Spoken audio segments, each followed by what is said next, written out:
Je trouve mon fauteuil bon quand même. Hein. Mais ça faisait longtemps que ça ne m'était pas arrivé. Mais... Alors, je voudrais quand même citer une petite anecdote au sujet de Cap Emploi.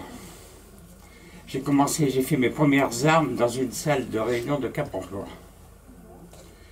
Et j'étais excessivement bien reçu, très très bien reçu. C'est là que j'ai fait ma première, comment dirais-je, j'ai trouvé du travail, la première personne, le premier dossier que j'ai eu, et c'est de là que Dominique m'a appelé Monsieur 100%. Petite anecdote comme ça qui me revient en mémoire. Il m'a appelé Monsieur 100%. Et je reçois une personne handicapée dans les locaux de Cap Emploi.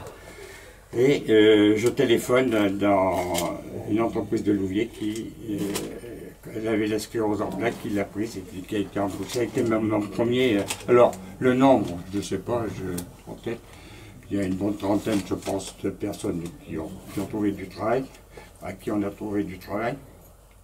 Et ceci dit, j'ai eu quand même, je voudrais le dire, j'avais l'habitude de faire de l'humanitaire, mais en France, je n'avais jamais eu, je n'étais jamais rentré dans une association qui aide des autres. Et j'ai été content, j'ai été contacté par la Seine-Maritime, à l'époque où je connaissais les délégués. Eux, ils ont eu un passage à vide. Là maintenant, c'est un autre tour, mais bon, ça c'est la loi de l'âge. Et j'ai eu quand même, quand je me suis impliqué, je me suis engagé, le mot engagé me plaît beaucoup, que vous avez choisi la DAP, la direction.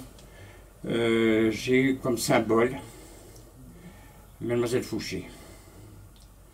Je pense qu'il faut le dire, j'ai toujours en mémoire son travail, ce qu'elle a mis en place et ce qui se passe maintenant.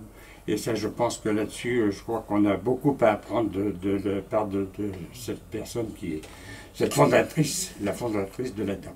Enfin, la DAP, je n'ai pas retenu parce que la DAP, ça ne veut pas dire l'insertion, à l'époque, c'était autre chose. Alors, ceci dit, je vais être très court maintenant parce que, excusez-moi, mais j'ai la bouche un petit peu sèche. L'émotion, non, je pense que c'est l'émotion, Tonio.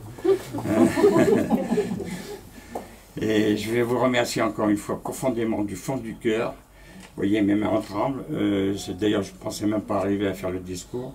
Mais merci beaucoup, merci Loïc Gilbert d'être présent, de nous accueillir le réseau et de continuer à nous accueillir d'ailleurs dans ces locaux.